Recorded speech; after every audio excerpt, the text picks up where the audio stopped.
So, Jon, tell me a little bit about kind of where this particular subject for the icon came from, some of our kind of initial conversations, and why you suggested this version of the resurrection icon as appropriate for Trinity in this moment.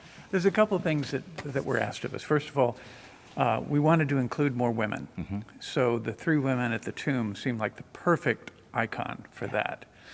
And then there was another request after the George Floyd incidents. Was there any way that we could include diversity other than just sexual?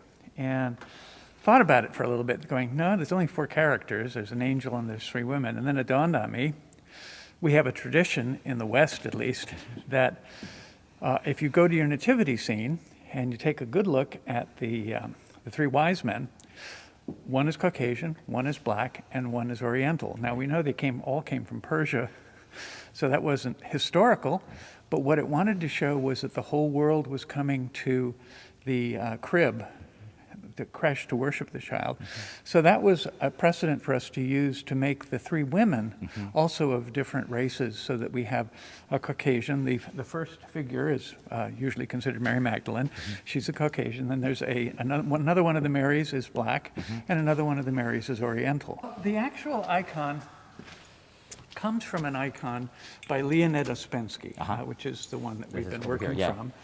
And it's very simple. It's deceptively simple. And what makes it work is that in every figure, every color that's on the board, including the mountains and the tomb, is in the figure. Right. So you have in the angel is the most startling figure because he is the brightest. But in him is the Morleone, the large, the dark on the first Mary's garment, the red on the second Mary's garment. The other colors, Verdaccio Scuro and others, they're all inside this angel. They're all inside the women. They're all inside the mountains. The only place they aren't is in the cave, because the cave represents death. So no color in the cave. No color. That's the only place. You use black for very specific things. Yeah. You can use it for lining, but the only place it's used as the color is in tombs. Dennis Sellen did our carving for us, and he incorporated the Trinity logo here. That'll be in all 4 corners, and then we found a font to match. Beautiful. Christine, tell me a little bit about the process that how many hours, how many people, what has been the process like? Well, we involved all of the students who wanted to participate. We didn't pressure them, but pretty much everyone participated from the very beginning all the way to the advanced students, and some former students who haven't been painting with us for a little while, who are expert at certain things like mountain crags and that sort of thing. So there have been about 15 people who have all contributed to working on the icon, and it's very hard to estimate the number of hours because we began actually last summer.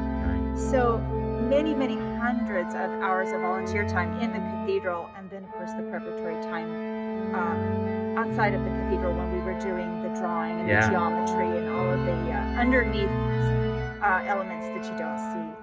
It actually started at your house, you were telling me. Yes. That was, Yes. And tell me a little bit about how you saved the board from the fire.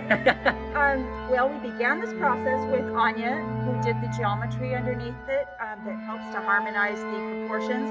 The original icon is only about so big, and it needed to become 48 by 42. Right. And so Ania was the magic behind that. And then we took it to my house, since everything was closed during the pandemic. We took it to my house after the board arrived from Bulgaria, and interestingly enough, it had suffered a little water damage in the transit process. So we repaired the board at my house. We began to transfer the design, and then in September we had the fires.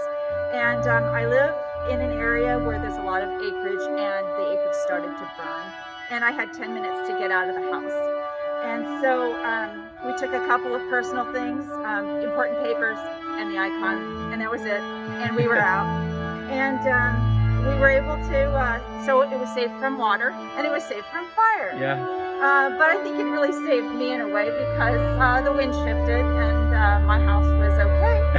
So it's already done its first good deed. That's right. It's already a resurrected icon in all kinds of ways. I wanted to add to what Christine, she was telling the story of the board being saved from the fire. Yeah.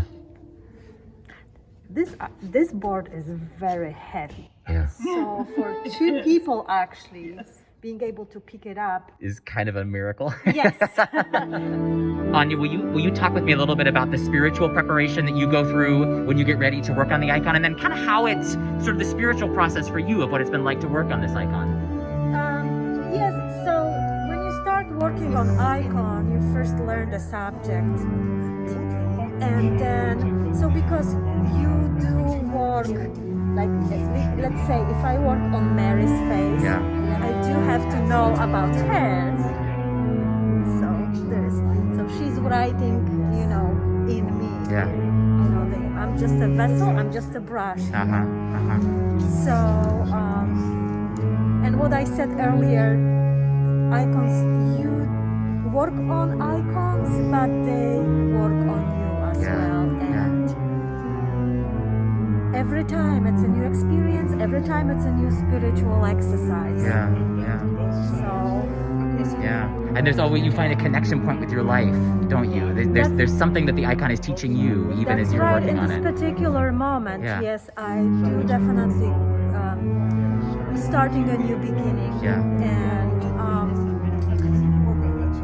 the moment it hits you, because you always analyze, you always go through spiritual, conversations. Yeah. And when you analyze it, and when it hits you, that's just like God speaking to you.